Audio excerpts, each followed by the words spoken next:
পঞ্চম শ্রেণীর প্রিয় শিক্ষার্থী S Haldar sir YouTube channel থেকে তোমাদের সবাইকে স্বাগতম। আজকে তোমাদের জন্য আরও একটি নতুন ভিডিও নিয়ে এসেছি। ইংরেজি মডেল প্রশ্ন সেট নম্বর 4, অর্থাৎ আমি ইতিপূর্বে 3টি সেট আমার এই ইউটিউব চ্যানেলে দিয়ে দিচ্ছি। আজকে সেট হচ্ছে 4, পঞ্চম শ্রেণী ক্লাস 5 তৃতীয় পর্যায়ক্রমিক মূল্যায়ন।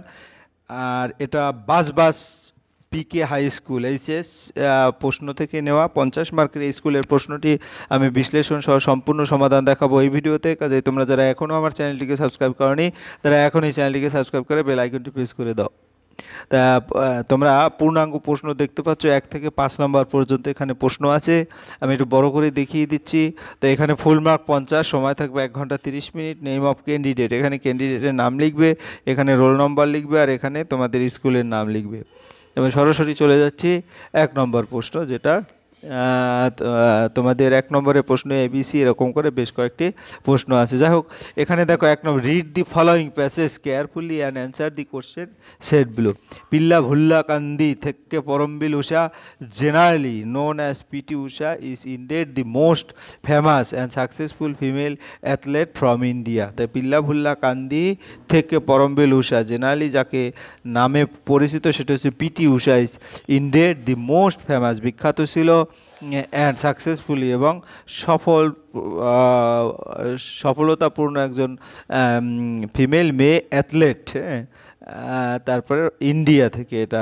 আর এক্সট্রাঅর্ডিনারি পারফরমেন্স, তার extraordinary performance at the truck earned Usha title like the queen of Indian running truck, অর্থাৎ তার এক্সট্রাঅর্ডিনারি, তাকে একটা নতুন টাইটেল দিয়েছে queen of India running track and Paoli Express. P.T. Usha was born on 27th June 1964 at Paoli, a village in the Paoli district of Kerala. কেরালার একটা village এর যেটা পাওলি নাম আছে, সেখানের পিটি উষা জন্মগ্রহণ করেছিল 27শে জুন 1964 সালে। ঠিক আছে। Though Usha was affected by ill health in her early childhood, শৈশব থেকেই, যদিও পিটি উষা তার আর্লি ইল হেলথ দেখা গেছে অসুস্থ শরীর যেটা আর কি, her promise in sports could be clearly noticed, কিন্তু তার যে খেলাধুলা বা অন্যান্য কিছু ছিল একবারে দেখার মতো। যাই হোক, এই ছিল তোমার টোটালি গল্প থেকে আমি যদি প্রশ্নের উত্তর তোমাদের দেই, তাহলে একটু 1 নম্বরের প্রশ্ন দেই, where was PT Usha born, PT Usha কোথায় জন্মগ্রহণ করেছিল? আমরা দেখতে পাচ্ছি যে পাওলি, হ্যাঁ, PT Usha was born on 27 June 1964 at Payyoli, a village in the Payyoli district of Kerala. তাহলে আমরা উত্তরটা কী দেবো? At Payyoli village in Kerala. ঠিক আছে, এটা আমরা সুন্দর করে লিখে দিলেই তোমরা নম্বর পেয়ে যাবে। What is the full name of PT Usha? Full name PT উষার তোমরা এখান থেকে দেখে লেখার চেষ্টা করবে। The full name of PT Usha is, এখানে দেখো প্রথম লাইনেই আছে, পিল্লা ভুল্লা কান্দি থেকে পরমবিল উষা। হ্যাঁ, এরপর আমরা চলে যাব 3 নম্বরের প্রশ্ন, how was Usha's health in her childhood? She was affected by ill health, যেটা এখানে আছে affected by ill health in her childhood. এভাবে দেখে তোমরা কিন্তু উত্তরটা করে দিতে পারবে। এরপর ডি নম্বর, why is Usha's famous? Famous কেন বিখ্যাত ছিল? উষা ইজ ফেমাস প্রশ্নটা নিয়ে তারপর because of her extraordinary performance in track and field, এই যে ট্রাক অ্যান্ড। তারপরে ডি নম্বর, what title did Usha earn for her extraordinary performance at the track? Title ছিল কি? Queen of Indian running track and Payyoli express. হ্যাঁ, এই দুটো ছিল। তো তুমি উত্তরটা কীভাবে লিখবে? Usha earned for her extraordinary performance at the track, একটা হয়েছে, এরপরে এটা লিখে দেবে queen of Indian running track and Payyoli express. আশা করি 1 নম্বরের প্রশ্ন যেটা সেটা সুন্দরভাবে বুঝতে পেরেছো। এবার বি নম্বরের প্রশ্ন আমরা যদি দেখি, বি নম্বর হচ্ছে এই যে এটা, PT Usha is an ordinary athlete, এটা ফলস। এক্সট্রাঅর্ডিনারি ছিল, তাই না? PT Usha is an ordinary, extraordinary নাই, এই কারণে এটা false. Usha is from Delhi, এটাও ফলস, কারণ এ ছিল কেরালা থেকে। তারপর Usha was born in Payyoli district, এটা ট্রু। তারপরে ডি নম্বর, Payyoli is the name of an express train, এটা ফলস। তারপরে PT Usha is not a strong girl, এটা ফলস। শেষ। হ্যাঁ, ইল হেলথ থাকলেও সে কিন্তু স্ট্রং ছিল। যাই হোক, এই ছিল তোমার বি নম্বর। এবার সি নম্বরের প্রশ্ন, complete the following sentence with information from the above passage. 5 নম্বরের প্রশ্ন, the famous and successfully female athlete from India is কি হবে? পিটি উষা। অর্থাৎ এখানে শুধু পিটি উষা লিখে দিলেই হয়ে যাবে। এরপর বি নম্বর, Usha was affected by ill health, এখানে ইল হেলথটা লিখে দিলেই হয়ে যাবে। হ্যাঁ, এরপরে PT Usha promise in sports could be clearly notice from early childhood লিখে দিলে হয়ে যাবে। এরপরে Usha was born and Payyoli in Kerala, এখানে শুধু কেরালা লিখে দিলেই কিন্তু উত্তর হয়ে যাবে। এরপর Usha's performance on the track was extraordinary, এখানে এক্সট্রাঅর্ডিনারিটা লিখে দিলেই হয়ে যাবে। দেখে দেখে তোমরা লিখে দেবে। পরের প্রশ্ন হচ্ছে তোমার find out the word from the above passage which means the following. Accept কি হচ্ছে? আর্নড। আমরা যদি প্যাসেজ দেখি, অ্যাসিপ্ট অর্জন করা, আর্নড ও অর্জন করা, ঠিক আছে? তাহলে আর্নটা কোথায় আছে আমরা প্যাসেজ থেকে একটু দেখে আসি। আর্নড, হ্যাঁ, যেমন দেখা যাচ্ছে Usha generally at the track, born, Payyoli পাওলি এক্সপ্রেস দৌসা ইন হার চাইল্ডহুড স্পোর্টস। তাহলে এখানে কিন্তু পাওলি থেকে মুন্ডা হার এক্সট্রাঅর্ডিনারি পারফরমেন্স, এই যে আর্ন, ঠিক আছে? এখানে আর্নড আছে। অর্থাৎ এসিপের একটা সিনোনিম বা সমার্থক শব্দ হচ্ছে আর্ন। যাই হোক, এভাবে করে তোমরা কিন্তু খুঁজে খুঁজে বের করতে পারবে প্রশ্ন দেখে দেখে। যাই হোক, এরপর আমরা দেখবো কি অ্যাসিপ তো হয়ে গেল, তারপরে হচ্ছে বিকাম ইলের আর একটা অ্যাফেক্টেড, এখানে কিন্তু অ্যাফেক্টেড ছিল। এরপর আমরা চলে যাবো ই নম্বরের প্রশ্ন, write down the opposite of the following words. Female হবে কি অপোজিট? মেইল।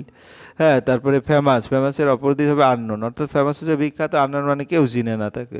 তারপরে এক্সট্রাঅর্ডিনারির বিপরীত হবে অর্ডিনারি হচ্ছে সাধারণ, এক্সট্রাঅর্ডিনারি হচ্ছে অসাধারণ। হ্যাঁ, যাই হোক, এরপর আমরা চলে যাব রিডিং স্কিল, আনসিন যেটা স্কিল সেটা। ইন এ স্মল ভিলেজ, হ্যাঁ, nestled between tall mountain live a young boy named Arav. Everyday Arav would go to the forest to collect firewood for his family. তাহলে ইন এ স্মল ভিলেজ, ছোট্ট একটি গ্রামে একটা লম্বা mountain যেটা পাহাড়, lived in a young village, একটা ছোট্ট বালক বাস করতো আরব নামে। এভরিডে প্রতিদিন আরব উড যেত, গো টু ফরেস্ট বাগানে, বনে যেটা, টু কালেক্ট ফায়ারউড অর্থাৎ কাঠ, হ্যাঁ, সংগ্রহ করার জন্য, ফর হিজ ফ্যামিলি তার পরিবারের। The forest was dense and full of tall trees that touch the sky. তারপর Arav enjoyed listening to the chirping bird and watching the sunlight filter through the leaves. One day as he was gathering wood, একদিন সে কি যখন would collect করেছে, gather করেছে, একত্রিত করেছে, হি হার শুনতে পেল, এ ফেইন্ট সাউন্ড, একটা ফেইন্ট সাউন্ড শুনতে পেয়েছে। Following the sound he found a small injured bird living on the ground, অর্থাৎ একটা অল্প ইনজুর করা একটা পাখি, সে মাটিতে পড়ে আছে। হি জেন্টলি পিকড আপ, সে সেটাকে তুললো নর্মালভাবে। The bird and decided to take it home, সে পাখিটাকে তুলে ডিসাইড করলো, সিদ্ধান্ত নিয়ে যে বাড়িতে নিয়ে আসবে। He carefully nurse the bird back to health, হ্যাঁ, সে খুব সতর্কতার সাথে সেই পাখিটিকে পরিচর্যা করলো। ফিডিং ইট, খাওয়ালো, অ্যান্ড কিপিং ইট ওয়ার্ম, এবং তাকে উষ্ণ অবস্থায় রাখলো। আফটার এ ফিউ উইক, কয়েক সপ্তাহ পর, the bird was strong enough to fly again. কয়েক সপ্তাহ পরে পাখিটি দেখা গেছে সে তার শক্তি ফিরে পেয়েছে এবং সে ওড়ার জন্য এখন প্রস্তুত। আরও felt a deep sense of happiness as he watch the bird soar into the sky. যখন দেখতে পেলো যে পাখিটি উঠতেছে তখন কিন্তু খুব একটা সুখী ফিল করছে। যাই হোক, তারপর হোয়াট ডিড আরব লিভ, আরব কোথায় বাস করতো? Arab lived in a small village between tall mountain, অর্থাৎ আমরা আরব লিভড, এটা এখানে ইডি যোগ হবে, তারপর ইন এ স্মল ভিলেজ এভাবে দিয়ে দেবো। What did Arav do in the forest everyday? He collected firewood for his family. তারপর সি নম্বর, what did Arav find in the forest one day? A small injured bird দেখতে পেলো। What did Arav help the bird he feed it and keep it safely until it healed, যতক্ষণ পর্যন্ত সুস্থ না হয়ে ওঠে, তাই না? How did Arav feel when the bird flew away? He felt happy and content. এই ছিল তোমার 2 নম্বরের যে প্রশ্ন, 2 মার্ক করে প্রতিটা 10 মার্কের একটা প্রশ্ন। এরপরে গ্রামার অ্যান্ড ভোকাবুলারি। আমরা গ্রামার অ্যান্ড ভোকাবুলারি যদি দেখি, অলওয়েজ স্পিক ড্যাশ ট্রুথ, অর্থাৎ এখানে fill in the blanks with appropriate article and preposition. আর অ্যাপ্রোপ্রিয়েট আর্টিকেল অথবা প্রিপোজিশন যে কোনো একটি বসাতে হবে। অলওয়েজ স্পিক দি ট্রুথ, অর্থাৎ এখানে দিটা বসাবে, যে দি। এরপর the train is coming to Howrah, এখানে টুটা বসাবে, যেখানে টু বসাবে। তারপর I am proud of my school, এখানে অফ বসাবে, যেখানে অফ। তারপরে he is an M A, উচ্চারণটা যদি ভায়োলের মতো হয় তাহলে অ্যান হবে, কনসোনেন্ট থাকলো। তারপরে the boy is looking at me, এখানে অ্যাট হবে। এরপর আমরা চলে যাব 4 নম্বরের প্রশ্ন। Change the gender of the following word. Dark, dark, drake অর্থ কি? ডাক। হ্যাঁ, তারপরে বি, বি অর্থ কি? বি এর বিপরীত হচ্ছে ড্রোন, মৌমাছি, পুরুষ মৌমাছি, রানী মৌমাছি, মানে কি স্ত্রী মৌমাছি। কিন, কিনের বিপরীত হচ্ছে কুইং। মঙ্ক, এটা সন্ন্যাসী, সন্ন্যাসিনী। নান হচ্ছে সন্ন্যাসিনী। হর্স মানে ঘোড়া, মেরি মানে ঘুড়ি, যেটা মহিলা ঘোড়া আর কি, ঠিক আছে? এরপর আমরা চলে যাবো write a paragraph on any one of the following topics. Ishwarchandra Vidyasagar নিয়ে প্যারাগ্রাফ লিখতে হবে, ন্যাশনাল ফ্ল্যাগ নিয়ে। আমরা প্রথমে ঈশ্বরচন্দ্র বিদ্যাসাগর দেখব, 10 মার্কের যেহেতু একটু বড় করে দিতে হবে। Ishwarchandra Vidyasagar was a great scholar, reformer and writer. মানে আমরা যদি বলি ঈশ্বরচন্দ্র বিদ্যাসাগর ছিলেন একজন মহান পণ্ডিত, সমাজ সংস্কারক এবং লেখক। He was born on 27 September 1820 at Birsingha in West Bengal. তিনি 1820 সালের 26শে সেপ্টেম্বর পশ্চিমবঙ্গের বীরসিংহ গ্রামে জন্মগ্রহণ করেন। His father's name was, Thakurdas Bandyopadhyay, তার পিতার নাম ছিল Thakurdas Bandyopadhyay. Vidyasagar was very kind and honest, Vidyasagar খুবই দয়ালু এবং সৎ ছিল। He work hard for the education of girls and help poor people, তিনি নারীদের শিক্ষার জন্য কঠোর পরিশ্রম করেছেন এবং গরিব মানুষদের সাহায্য করতেন। He started school for girls and for widow remarriage, তিনি মেয়েদের জন্য স্কুল স্থাপন করেছিলেন, বিধবা বিবাহের পক্ষে আন্দোলন করেছিলেন। He wrote many books in simple Bengali language, তিনি সহজ বাংলার অনেক বই লিখলেন। তারপর he is call the Dayar Sagar which means ocean of kindness, তাকে দয়ার সাগর বলা হয় যার অর্থ দয়ালুতার সাগর। He is remembered as one of the greatest sons of Bengal, তিনি বাংলার অন্যতম শ্রেষ্ঠ সন্তান হিসেবে স্মরণীয় হয়ে আছেন।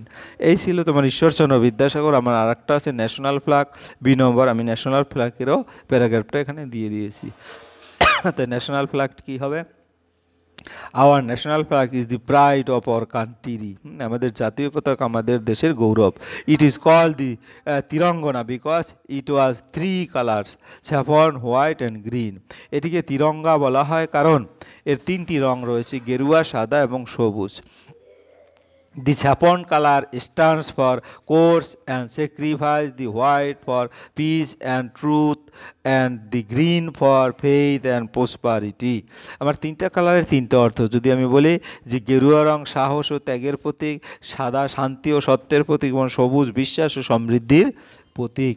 In the middle of the white band there is a navy blue wheel called the Ashoka Chakra with 24 spokes, সাদা ব্যান্ডের মাঝখানে 24টি মুখ বিশিষ্ট অশোক চক্র নামে একটি নীল চক্র রয়েছে। তারপরে the flag was design by Pingali Venkayya, এই যে পতাকাটি পিঙ্গলি ভেঙ্কাইয়া ডিজাইন করেছিলেন। তারপরে হচ্ছে we host the national flag on national days like independence day and republic day, আমরা স্বাধীনতা দিবস ও প্রজাতন্ত্র দিবসের মতো জাতীয় দিবসগুলো জাতীয় পতাকা উত্তোলন করি। We should always respect our national flag because it represent the unity and honours of our country, আমাদের সর্বদা আমাদের জাতীয় পতাকাকে সম্মান করা উচিত কারণ এটি আমাদের দেশের ঐক্য এবং সম্মানের প্রতিনিধিত্ব করে। এই ছিল তোমার সামগ্রিক প্রশ্ন এবং তার সমাধান। আশা করি মনোযোগ সহকারে যদি ভিডিওটি দেখো তোমরা এখান থেকে অনেক কিছুই শিখতে পারবে এবং পরীক্ষাও তোমাদের খুব ভালো হবে পর্যায়ক্রমে প্রশ্নগুলি দেখলে এবং সেইভাবে তোমরা প্রস্তুতি নিতে পারবে। পরিশেষে বলবো তোমরা যারা এখনও চ্যানেলটিকে সাবস্ক্রাইব না করে ভিডিও দেখছো এখনই চ্যানেলটিকে সাবস্ক্রাইব করে দাও। ভিডিওটি দেখার জন্য অসংখ্য ধন্যবাদ। ভিডিওটি ভালো লাগলে লাইক কমেন্ট শেয়ার করতে ভুলবে না। সেই পর্যন্তই, ধন্যবাদ সবাইকে।